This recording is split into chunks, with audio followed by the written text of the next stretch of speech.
बदर का मैदान गर्म है, सहाबा की तादाद है सिर्फ 313 और इसके मध्य मुकाबिल जो लश्कर है वो है 1000 से ज्यादा। आपको यह भी बता दूं कि उन 1000 लश्कर के पास, काफिरों के पास तीर भी हैं, तलवारें भी हैं, ढाल भी है, नेजा भी है, घोड़े भी हैं।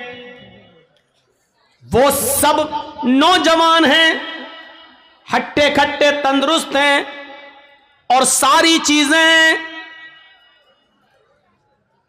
आलाते हर्ब, जंग का हर सामान है उनके पास।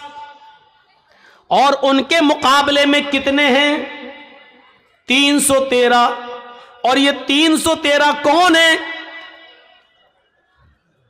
जवान, बूढ़े और कुछ बच्चे जब मिलाए गए और इनकी गिनती तब जाकर होती है 313। और इन 313 लोगों के पास, इन 313 सहाबा के पास सिर्फ 2 घोड़े हैं। आलाते हर्ब का हाल यह है कि किसी के पास तीर है लेकिन छोड़ने के लिए कमान नहीं है,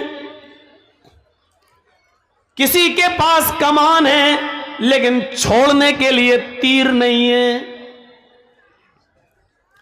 किसी के पास तलवार है लेकिन काफिरों के हमले से बचने के लिए ढाल नहीं है। वो तलवार चलाए लेकिन काफिर जब उस पर हमला करे तो अपना बचाव किससे करे? उसके पास ढाल नहीं है। अगर किसी के पास ढाल है तो चलाने के लिए तलवार नहीं है। फिर भी जंग है, लड़ रहे हैं। जरा आपने गौर किया है, यह कोई मुकाबला था कि एक तरफ 1000 से ज्यादा और एक तरफ 313। एक सहाबी के ऊपर 3 से ज्यादा लोग, और इसके पास एक चीज है तो दूसरी नहीं, और उनके पास सब कुछ है। कौन सी चीज है जो इन 313 सहाबा को उनके सामने लाकर खड़ा कर रही है और उनसे लड़ने पर मजबूर कर रही है? यह कौन सी चीज है? बताने की जरूरत नहीं, यह वही ईमान है। यह उसी ईमान की ताकत है। और ऐसी कंडीशन में अल्लाह के नबी सल्लल्लाहु अलैहि वसल्लम का सर सजदे में है जमीन पर। बद्र के मैदान में एक जानिब आपने अपनी पेशानी कच्ची जमीन पर रख दी है और सजदे में गिरे हुए हैं और ये दुआ कर रहे हैं सजदे में, अल्लाहुम्मा ला तुहलिक हाज़िहिल असाबा इन तहलिक हाज़िल असाबा लन तुअबद बअदल यौमि क़त्तु। आय अल्लाह, ये मुट्ठी भर जमात, ये मेरे चंद सहाबा, ये 10 साल मक्के की जिंदगी में मेरे दावत और तबलीग का नतीजा मदीना आने के बाद इन्होंने मजबूर किया है। ये मेरी 10 साल की, मैं 13 साल की, ये मेरी मक्के की मेहनत। आए मेरे परवरदिगार, मेरी 13 साल मक्के की मेहनत के बाद ये 313 लोग इस्लाम लाए हैं। यही मेरी जमा है, यही मेरी पूंजी है, यही मेरा सरमाया है, यही 13 साल की मेहनत का नतीजा है जो मैंने निचोड़ कर तेरे सामने पेश कर दिया। इलाहुल आलमीन, अगर ये 313 मुसलमान आज हलाक हो गए, मुझ पर ईमान लाने वाले मिट गए, ये 313 अगर आज खत्म हो गए, इन 313 को अगर आज बर्बाद कर दिया गया, इनको काफिरों ने अपने हमले में शिकस्त दे दी, अगर आज ये इस दुनिया से मिट गए, लन तुअबद बअदल यौम, ऐ अल्लाह आज के बाद फिर कभी तेरी इबादत इस रूए जमीन पर नहीं होगी। आज के बाद फिर कोई अल्लाह अल्लाह कहने वाला ना होगा। आज के बाद फिर इस जमीन पर कभी सजदा न किया जाएगा। अल्लाह अल्लाहू अकबर की निदाज के बाद नहीं आएगी। आय अल्लाह, अगर तू चाहता है कि कयामत की सुबह तक तेरा नाम तेरा दीन बाकी रहे तो इन 313 मुसलमानों की हिफाजत फरमा। ये मेरी 13 साल की मेहनत का नतीजा है। आय अल्लाह, तू इनकी हिफाजत फरमा। ये नबी की उस वक्त की दुआ भी थी जो सजदे में आपने पढ़ी थी। सजदे में अकेले और तन्हे तन्हा सजदे में हम भी दुआ करते हैं, कुछ नहीं होता। या रब्बी या रब्बी या रब्बी, अल्लाह मुझे ये दे, मुझे ये दे, मुझे ये दे। ऊपर से आवाज आती है, मेरे बंदे मैं तुझे क्या दूं? मांग तो तू ये रहा है, लेकिन दूं तो कैसे दूं? मतअमुहु हराम, जो खाना खाकर आया है वो हराम है। वह मशरबु हराम, जो पीकर आया है वो भी हराम का है। वह मलबसहु हराम, जो कपड़ा पहन के आया है वो भी हराम की कमाई का है। वह गुज़िया बिल हराम, तेरे जिस्म में जो खून दौड़ रहा है वो हराम कमाई खा खा कर उसी का बना हुआ खून तेरे जिस्म में दौड़ रहा है। फ़अन्ना युस्तजाबु लिज़ालिक, ओ मेरे बंदे मैं तेरी दुआ सुनूं तो कहां से सुनूं? तू पूरा का पूरा नापाक है। खाना तेरा नापाक, कपड़ा नापाक, पानी नापाक, बदन में जो खून दौड़ रहा है वो नजिस और नापाक। आए मेरे बंदे मैं तेरी दुआ सुनूं तो कहां से सुनूं? अल्लाह सुनता नहीं है, ऐसे सुन लेगा अल्लाह? 13 साल की मेहनत के बाद का अल्लाह ये 313 बर्बाद हो गए। तो कभी इस रुए जमीन पर तेरी इबादत नहीं होगी, अल्लाह अल्लाह कोई नहीं कहेगा। ईमान का जज्बा देखिए, क्या था ईमान। 1000 से लड़ रहे। इमाम अहमद इब्न हंबल के पास एक औरत आती है। गौर करके देखिए, इस औरत के सवाल के बाद हमारी हैसियत क्या रह जाती है, जरा तसव्वुर कीजिए। एक औरत आती है, कहती है कि इमाम साहब एक मसला पूछने आई हूं। कहा क्या मसला पूछती? कहा मैं चरखा चलाती हूं। चरखा जानते हैं ना, महात्मा गांधी वाला चरखा मालूम है ना? हम लोगों के यहाँ तो आज भी लगे हुए हैं कहीं कहीं। जो लोग हैंडलूम हाथ से कपड़ा बनाते हैं वहाँ चरखे भी हैं, हाथ से फिरता है, सूत काटते हैं।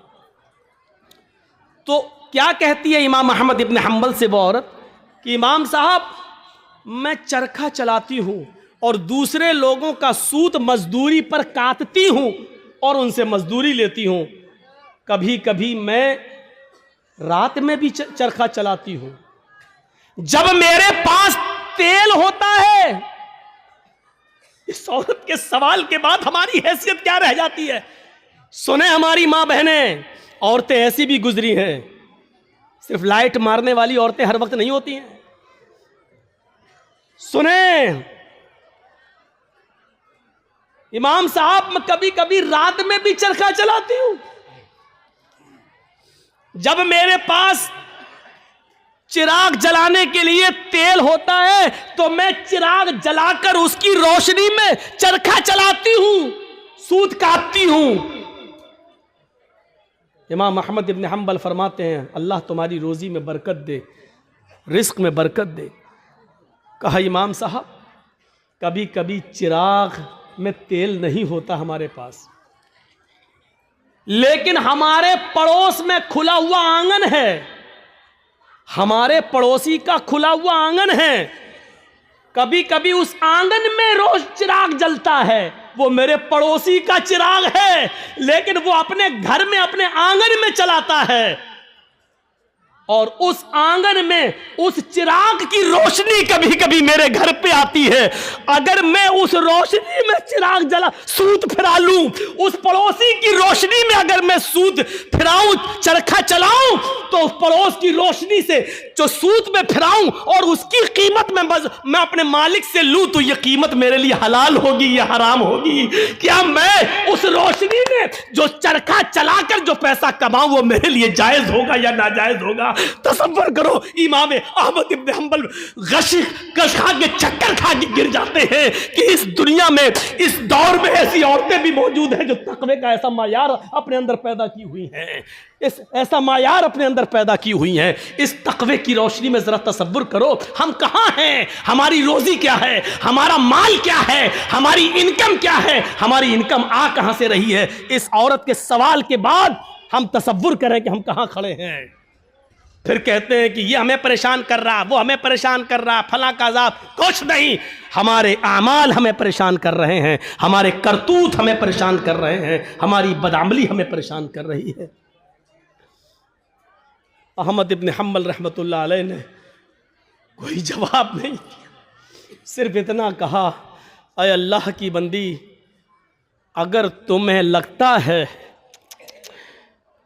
तुम उससे मांगने तो नहीं गई हो, तुमने चोरी तो नहीं की है, अगर उसके आंगन में रोशनी जल रही है और वो तुम्हारे आंगन में आ रही है, तो मेरे हिसाब से, इमाम अहमद इब्न हंबल ने कहा, उस रोशनी में, चिराग की उस रोशनी में अगर तुम सूत काट लेती हो तो मेरे हिसाब से कोई गलत तो नहीं है, लेकिन फिर भी अगर तुम परहेज़ करो और बचो तो ये तुम्हारे लिए ज़्यादा बेहतर है। ये अहमद इब्न हंबल का जवाब था, जबकि चोरी नहीं थी, वो जला रहा है, दरवाज़ा नहीं है, आंगन से आंगन मिला हुआ है और उसके आंगन से उस चिराग की रोशनी यहाँ आ रही है, तो इसमें भाई आप, ये लाइट जल रही है, अब इधर रोशनी जा रही है, तो उस आदमी का क्या कसूर है। तुम अगर चाहते हो कि मेरी रोशनी मेरे घर तक रहे तो तुम्हें अपने घर का इंतजाम करना है, लेकिन अगर आपके घर की रोशनी और आपके बल्ब की रोशनी मेरे घर आ रही है और आप ये कहें कि अपना, मेरी रोशनी तेरे घर क्यों आ रही है, हट अपना घर तोड़, तो आप गलत है ना। जरा तसव्वुर करो, अहमद इब्न हंबल ने, जब वो औरत जाने लगी, वो बूढ़ी औरत, तो अहमद इब्न हंबल रहमहुल्लाह ने लोगों से पूछा कि ये जिस बाप की बेटी है, इसका बाप कोई मामूली शख्स नहीं होगा, ज़रूर किसी अच्छे और नेक बाप की तरबियत होगी जिसने ऐसी नेक बेटी पैदा की है। ज़रा तसव्वुर करिए, नबी अकरम की दुआ इसलिए कबूल हुई क्योंकि आप सरापा रिज़्क़ हलाल इस्तेमाल करते थे। सहाबा की इसलिए मदद हुई उस जंगे बदर में क्योंकि किसी सहाबी ने माले हराम को अपना लुक़मा नहीं बनाया। मेरे भाइयों, 1000 का लश्कर फिर मगलूब होता है और 313 सहाबा को फतह होती है। ये 313 सहाबा जो लड़े, ये कौन सी चीज थी? ये वही ताकत थी, वही स्पिरिट थी। कौन सी? ईमान। अगर ईमान ना होता तो लड़ते? कुछ ना कुछ देर के लिए भी मानना पड़ेगा कि इस लड़की ने जो जज्बात में आके नारा लगाया था कर्नाटक में, इसके अंदर भी कुछ ईमानी हरारत थी, तभी तो ये अल्लाह अकबर का लफ्ज निकला है। इसका इनकार नहीं किया जा सकता। और बाद में पता चला कि उस बच्ची का बाप आलिम है, वो एक मौलाना की बच्ची है, तो जाहिर बात है कि तरबियत तो अच्छी रही होगी। वरना आजकल सियासी लीडरों की लड़कियां कहाँ नारा लगाएंगे अल्लाहू अकबर? वो तो वक्त के धारे में बहते हैं। वो तो हिंदू लोगों का वोट लेने के लिए मंदिर में टीका भी लगवा लेंगे। वो तो मूर्ति के सामने भी खड़े हो जाएंगे क्योंकि हमें इनका वोट चाहिए। तो तरबियत का भी फर्क होता है। हम अपनी औलाद को कौन सी तरबियत दे रहे हैं, कैसी तरबियत होनी चाहिए, इस पर हमें गौर करना चाहिए। जंगे खंदक के बारे में कभी सोचा आपने? जंगे खंदक में कितने मुसलमान थे? आपसे अगर सवाल करें तो शायद बहुत कम लोगों को मालूम हो। सिर्फ 3000 सहाबा, 3000, और इन 3000 सहाबा का मुकाबला कितने काफिरों से था, कितने यहूदियों से था? 10,000 का लश्कर। कोई तकाबुल है? कोई मुकाबला है? एक तरफ 3000, एक तरफ 10,000। वो हथियारों से लैस ये बेचारे फुल हथियार नहीं, इन 3000 सहाबा को जंगे खंदक पर काफिरों से लड़ने के लिए अपनी रजामंदी का इजहार जो इन्होंने किया, ये 3000 सहाबा के दिल में जो 10,000 का खौफ नहीं था, वो खौफ निकालने वाली ताकत क्या थी?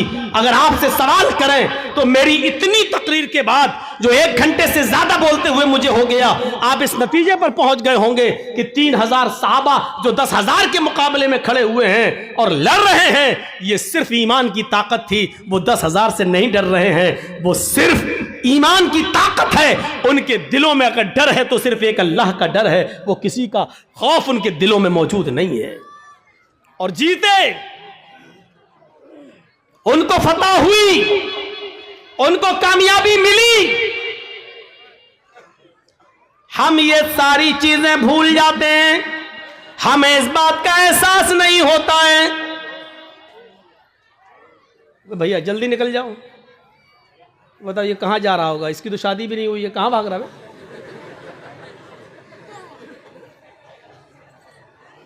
वो देखो वो चाचा उठ के जा रहे हैं।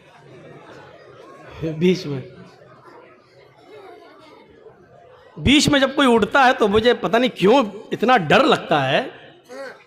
एक बार हैदराबाद में प्रोग्राम कर रहा था ना, तो बीच में एक आदमी उठ गया, तो मुझे पता नहीं उठा, पेशाब करता है, सीधे आया मेरा माइक पकड़ के और माइक वाइक फेंक दिया उठा के। और फिर उसके बाद अंडे चले, टमाटर चले, जूते चले, चप्पल चली। तो उस दिन से एक दहशत तो होती है ना, फिर बीच में उठ रहा कि फिर कोई खड़ा ना हो जाए। तो वो उस दिन से ये है बस भाई, जिसको उठना हुआ करे वो पीछे बैठा करे, जब चाहे तब निकल जाए।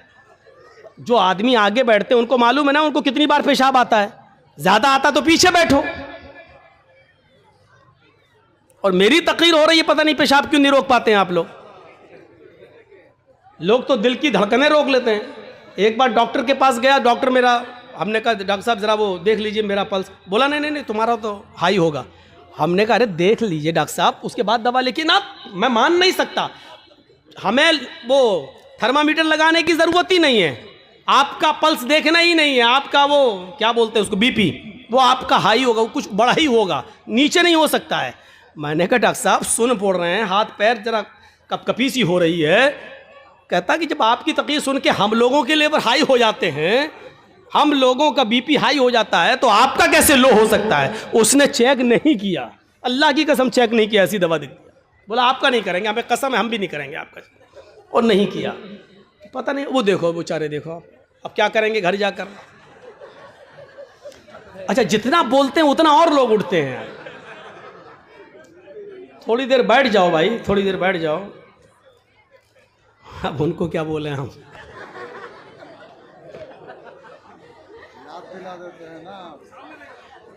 वो चचा जा रहे हैं बेचारे, अब तो चची के लायक भी नहीं है, फिर भी जा रहे हैं। क्या करेंगे जाके। अच्छा चलिए, अब आप लोग जाग गए हैं, थोड़ी बहुत नींद आ रही होगी, उसका गलबा खत्म हो गया है। सुनिए, तो अब आप अंदाजा लगाइए, वो खंदक 10,000 का मुकाबला 3,000 और जीत गए। क्या चीज थी? वही अल्लाह का खौफ, वही अल्लाह का डर। जैसे एक पुलिस वाले में यह ताकत होती कि वो अकेला नहीं, सरकार की ताकत है उसके पास, ऐसे ही जो पक्का सच्चा मोमिन है वो डरता नहीं है, अल्लाह की ताकत है उसके पास, ईमान है उसके पास, ईमान की ताकत है उसके पास, उसको खौफ नहीं होता है, वो लड़ता है, आमादा हो जाता है। ये वाकया सुनाया है, लेकिन फिर भी आपको सुना देता हूं। सुमैया रजी अल्लाह ताला अन्हा का क्या मैटर था? अबू जहल के सामने खड़ी है, तबकात के अल्फाज है, इब्ने साद ने नकल किया है कि उसने सुमैया के कपड़े तक फाड़ दिए, फिर भी कहती है नहीं अल्लाह एक है। अबू जहल ने नेजा लिया, नेजा, तबकात के अल्फाज, वो नेजा उसकी शर्मगाह में दाखिल कर दिया। सुनना बहुत आसान है, लेकिन एक हल्की सी खरोंच हम बर्दाश्त नहीं कर सकते हैं, उसकी तो शर्मगाह में नेजा, इधर से डाला उस तरफ निकाल दिया, और हाथ पीछे से बंधे हो वो नेज़ा पकड़ के निकाल भी नहीं सकती हो। और ऐसी कंडीशन में भी देखिए ईमान की ताकत क्या, वो ये नहीं कह रही अल्लाह मेरी हिफाजत फरमा, अल्लाह मुझे बचा ले इस दुश्मन से, ये नहीं कह रही है। उसकी जबान से जो जुमले निकलते हैं वो जुमले ये, या रब्बी सब्बित क़दमी अला दीनिक, ऐ अल्लाह इसकी दी हुई सजाओं पर मेरे कदमों को साबित रखना, मेरे ईमान पर, कहीं इसकी सजाएं मुझसे मेरा ईमान न छीन ले। जान जा रही जाए, रूह निकलती निकल जाए, लेकिन ईमान, मेरी आखिरी हालत में ईमान ना निकल जाए। कहीं ऐसा ना हो कि इसकी दी हुई तकलीफें मैं झुक जाऊं और इसकी बात मान लूं और ईमान से हाथ धो बैठूं। ऐसा ना हो कहीं। सब्बित क़दमी अला दीनिक, ऐ अल्लाह अपने दीन पर, अपने इस ईमान पर मेरे दिल को साबित कदम रखना, मेरे कदम को साबित रखना, मैं बहकने ना पाऊं, ईमान मुझसे न छीन लिया जाए। ये दुआ उसके मुंह से निकलती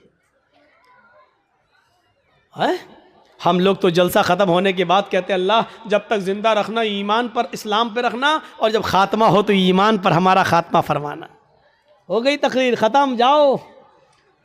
अब 1 साल के बाद जब जर्जी साहब आएंगे तब तक आप इस्लाम पे अमल करेंगे। कोई मर गया तो वो ईमान पर उसका खात्मा हुआ है। हमने सब कुछ दुआओं को ही समझ लिया है। सहाबा किराम सब कुछ करने के बाद दुआ करते थे। अल्लाह के रसूल पहले अल्लाह पर भरोसा किए, 313 लोगों को निकाल के लाए।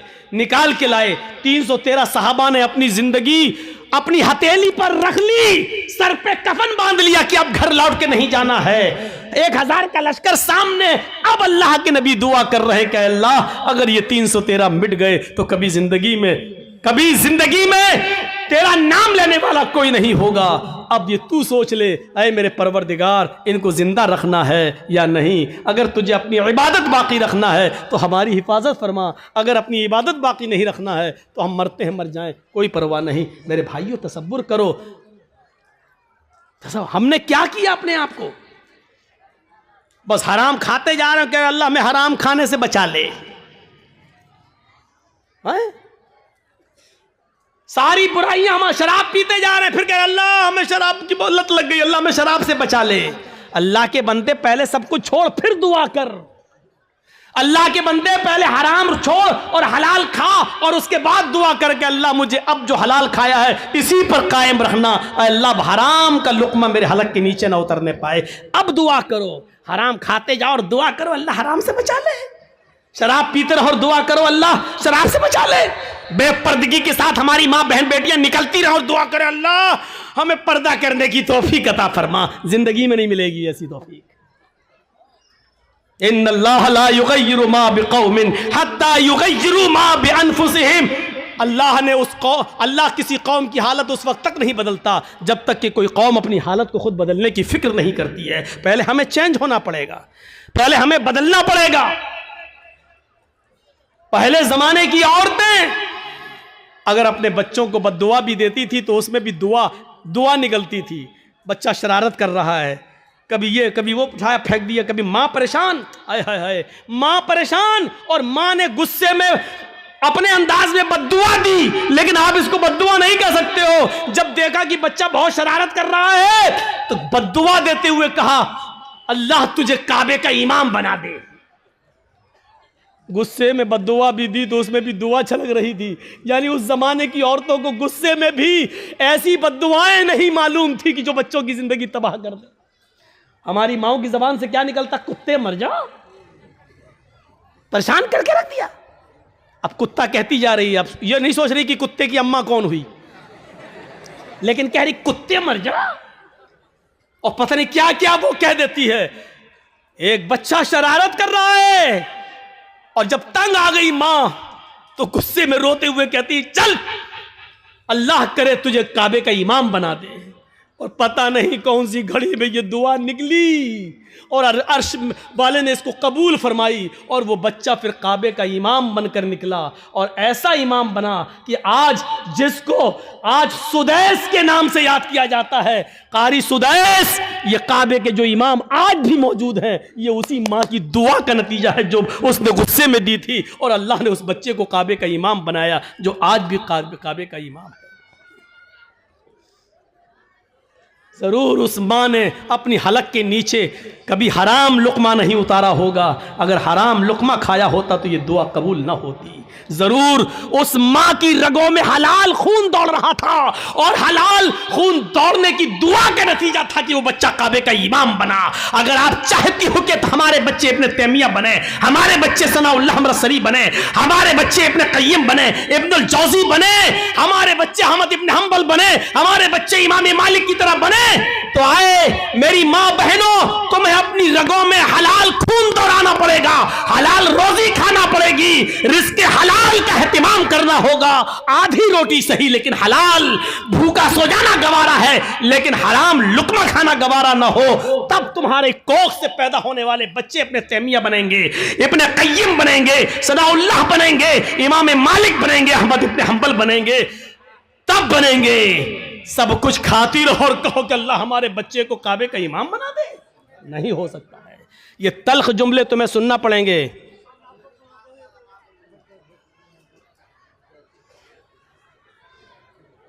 सुनना पड़ेंगे तल्ख जुमले। तसव्वुर करो क्या था वो जज्बा। सुमैया शर्मगाह में नेजा दाखिल, हाथ पीछे से बंधे और फिर भी इस हालत में क्या दुआ कर रही है।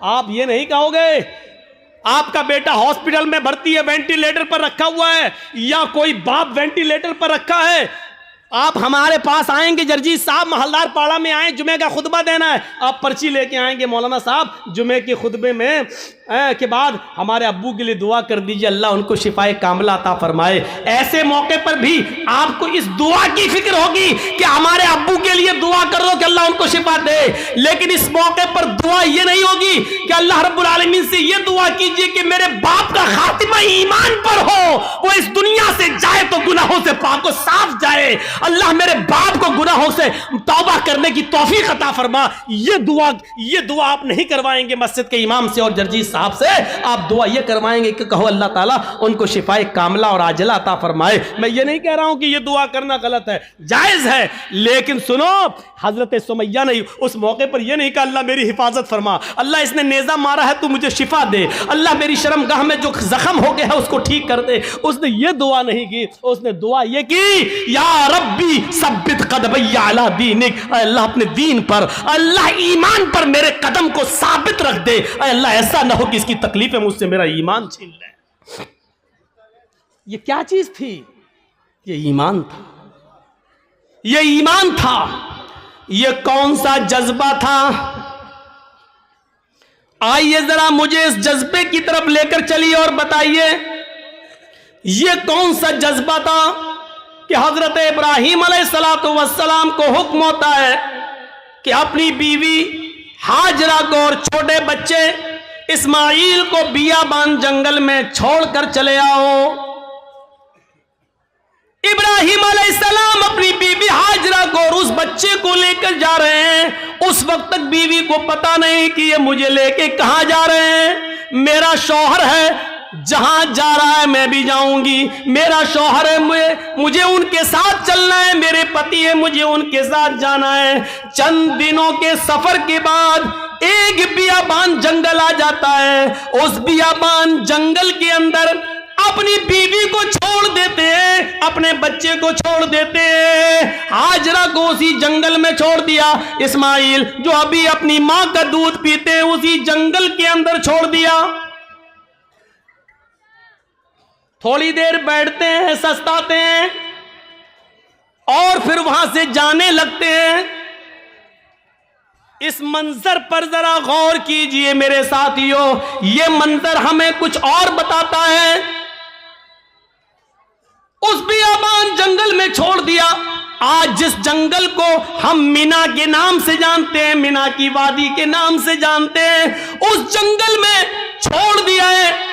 आपको पहले उसकी एक कंडीशन बता दें, आप यहां से कलिया छत तक जाएंगे, जगह जगह पर आपको बिजली के पोल मिलेंगे, जगह जगह पर आपको बिजली के खंबे मिलेंगे, आप रोशनी पाएंगे और सीधे कलिया छत पहुंच जाएंगे। लेकिन उस जमाने में बिजली के खंबे नहीं लगे हैं, दिन में भी साए साए बीत रही है। इब्राहिम अलैहिस्सलाम ने, हाजरा ने उस जंगल में दाएं बाएं देखा, बड़े बड़े दरख्त तो लगे हैं लेकिन दरख्तों पर एक चिड़िया भी नजर नहीं आ रही है। चिड़िया कैसे नजर आएगी? क्योंकि दूर दूर तक पानी का पता नहीं है, पानी का नामो निशान नहीं है। चिड़िया भी ऐसे दरख्तों पर अपने नेस्ट, अपने घोंसले बनाती हैं जहां आसपास पानी हो, वो पानी पी सके और अपने बच्चों के लिए अपनी चोंच में पानी खींच कर लाकर अपने बच्चों को पिला सके। जब जंगल में दूर दूर तक पानी नहीं, तो जंगल में एक भी चिड़िया, एक भी परिंदा भी नहीं दिखाई दे रहा है। सोचो, ऐसे बियाबान जंगल में हुक्म होता है कि यहीं अपनी बीवी को छोड़ दो। हजरत इब्राहिम थोड़ी देर बैठते हैं, फिर वहां से चलने लगते हैं। हाजरा ने देखा कि इब्राहिम जा रहे हैं, यहां तो कोई दुकान भी नहीं कि कोई सौदा लेने जा रहे हो, यहां तो दूर तक कोई सब्जी फरोश भी नहीं दिख रहा है कि जिससे सब्जी खरीदने जा रहे हो। जब उनको जाते हुए देखती हैं, अपने बच्चे को जमीन पर लिटाती है, जमीन पर, और पीछे पीछे चल के कहती हैं, कहां जा रहे हो? इब्राहिम अलैहिस्सलाम ने इस जुमले का जवाब नहीं दिया। कहां जा रहे हो? कुछ नहीं बोला, सीधे और आगे बढ़ते हैं। बीवी ने कहा, रे मैं पूछ रही हूं कहां जा रहे हो? इब्राहिम अलैहिस्सलाम ने अभी भी जवाब नहीं दिया। इब्राहिम अलैहिस्सलाम सीधे चले चले जा रहे हैं, पीछे मुड़कर देखने का नाम नहीं लेते, न बीवी को देख रहे न बच्चे को देख रहे हैं, चले चले जा रहे हैं। हाजरा ने अब पीछे से उनका दामन थामा, पीछे से उनका कुर्ता पकड़ा, पीछे से उनका दामन पकड़कर खींचा और खींच कर कहा, मैं कुछ पूछ रही हूं कि कहां जा रहे हो?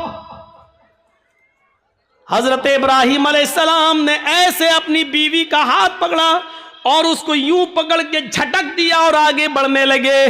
तब बीवी चीख कर कहती है, आए इब्राहिम, कुछ तो बोलो, क्या मैंने आपकी बीवी होकर आपकी कोई नाफरमानी की है? हक की रिफाकत को अदा करने में मुझसे कोई गुस्ताखी हुई है? मियां बीवी के जो हुकूक होते हैं उसमें कोई हमसे कमी हुई है? खिदमत में कोई कमी हुई है? आपकी सेवा में कुछ कमी हुई है? मुझसे कोई लग़्ज़िश हुई है जो इस बियाबान जंगल में मुझे और इस बच्चे को अकेले छोड़ के जा रहे हो? इब्राहिम अलैहिस्सलातु वस्सलाम की आंखों में आंसू आ गए, लेकिन आंसुओं को जमीन पर नहीं गिरने दिया। आंखें चढ़ा ली, नजरें आसमान पे डाली और आंखों से गिरने वाले आंसुओं को आंखों ही में पी गए। उसका एक कतरा भी जमीन पर नहीं गिरने दिया। फिर इसका भी जवाब नहीं दिया, आगे बढ़ते गए। जब इसका भी जवाब नहीं मिला तो हाजरा एक जुमला कहती हैं, अरे इब्राहिम, जा रहे हो तो जाओ, लेकिन ये बताओ कि कब आओगे? इब्राहिम अलैहिस्सलाम के पास इस बात का भी जवाब नहीं, कुछ नहीं बोल रहे हैं।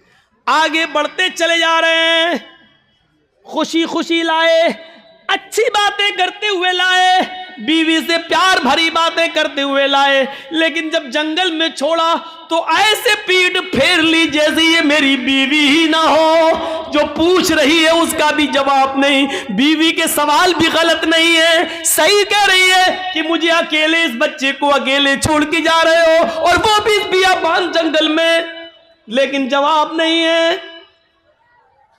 आगे और बढ़ते तो लास्ट में बीवी कहती है, हाजरा, इब्राहिम, जब तुम जवाब ही नहीं दे रहे हो, ये भी नहीं मालूम कि कब आओगे, शाम तक आओगे, कल आओगे, 2 दिन बाद आओगे, 1 हफ्ते के बाद आओगे, 1 महीने के बाद आओगे, 1 साल के बाद आओगे, या आओगे ही नहीं। किसी भी सवाल का जवाब जब तुम्हारे पास नहीं है तो मैं इसको क्या समझूं? इसका भी जवाब नहीं। कहती हैं, आ इब्राहिम, मैं आपकी बीवी हूं, मैं आपकी अमानत हूं, पता नहीं आप कब आए, अपनी इस अमानत को किसके हवाले करके जा रहे हैं ये तो बता दो। आप 10 साल के बाद आए, 20 साल के बाद आए, 1 साल के बाद आए, 2 साल के बाद आए, और अगर मैं जिंदा रहूं और मेरी इज्जत व आबरू न बच सके, जैसे एक बादशाह ने मेरी इज्जत व आबरू से खिलवाड़ करना चाहा लेकिन अल्लाह की मदद की वजह से वो नहीं कर सका। आए वो अगरचे सारा थी, दूसरी बीवी थी, और उसके बदले में फिर उसने हमें भी दे दिया एक लौंडी की शक्ल में, जिसको आपने अपनी बीवी बना लिया। आए इब्राहिम, मुझे ये बताओ कि अपनी समानत को किसके सुपुर्द करके जा रहे हो? अगर मेरी इज्जत व आबरू महफूज न रही, मुझे किसके सुपुर्द करके जा रहे हो? बीवी जवाब कहती है, इला मन ततरुकुना, आ इब्राहिम, आपने मुझे किसके हवाले किया है? हमें किसके जिम्मे सौंप के जा रहे हो? इस अमानत का जिम्मेदार कौन है? जब हाजरा ने यह कहा, कुरान के अल्फाज, इला मन ततरुकुना, आपने मुझे किसके सुपुर्द किया है? आपने मुझे किसके हवाले किया है? तब इब्राहिम अलैहिस्सलाम अब इसका जवाब देते हैं, लेकिन हाजरा की तरफ देखकर नहीं, बच्चे की तरफ देखकर नहीं। अगर पीछे घूमूंगा बीवी की शक्ल दिखेगी, मासूम बच्चे को देख लूंगा तो कहीं बीवी की और बच्चे की मोहब्बत मेरे दिल में ना आ जाए, और फिर मैं जिस काम के लिए अल्लाह के हुक्म से जा रहा हूं उस काम से कहीं मैं रुक ना जाऊं। ईमानी ताकत देखिए, ईमानी इस ताकत की वजह से वो बीवी को नहीं देख रहे हैं, बच्चे को नहीं देख रहे हैं। बीवी की मोहब्बत है, बच्चे की मोहब्बत है, लेकिन ईमान की ताकत देखिए। क्या कहते हैं, न बीवी को देखना गवारा, न बच्चे को देखना गवारा, और बीवी कह रही है कि मुझे किसके सुपुर्द करके जा रहे हो? इस जंगल में तो चिड़ियां भी नहीं है, हमें इस जंगल में रात होगी, खतरनाक जानवर भी तो आ सकते हैं, मेरा क्या होगा? मुझे बताओ, मुझे किसके सुपुर्द करके जा रहे हो? इब्राहिम अलैहिस्सलाम ने कदम आगे बढ़ाते बढ़ाते, चलते चलते जवाब दिया, इल्लल्लाह, आए मेरी बीबी, मैंने तुझे और तेरे इस बच्चे को, मैंने तुझे और अपने इस बच्चे को अल्लाह के सुपुर्द कर दिया, अल्लाह के हवाले कर दिया है। यानी अल्लाह ने मुझे छोड़ने का हुक्म दिया, मैंने अल्लाह के हुक्म से तुझे छोड़ा, इस बच्चे को छोड़ा। मैं कहां जा रहा हूं मुझे पता नहीं, अल्लाह जहां ले जाएगा मैं जाऊंगा, जो हुक्म देगा मैं करूंगा, कब आऊंगा इसका भी कोई पता नहीं, जब तक उसकी इजाजत हुक्म ना होगा मैं नहीं आऊंगा। आए मेरी बीवी, मैंने तुझे और इस बच्चे को अल्लाह के सुपुर्द कर दिया है, अल्लाह के हवाले कर दिया है। अब इब्राहिम अलैहिस्सलाम की बीवी का भी जवाब सुनो। जब देख लिया कि मेरे शौहर ने मुझे अल्लाह के सुपुर्द कर दिया तो उसके ईमान की कैफियत देखो।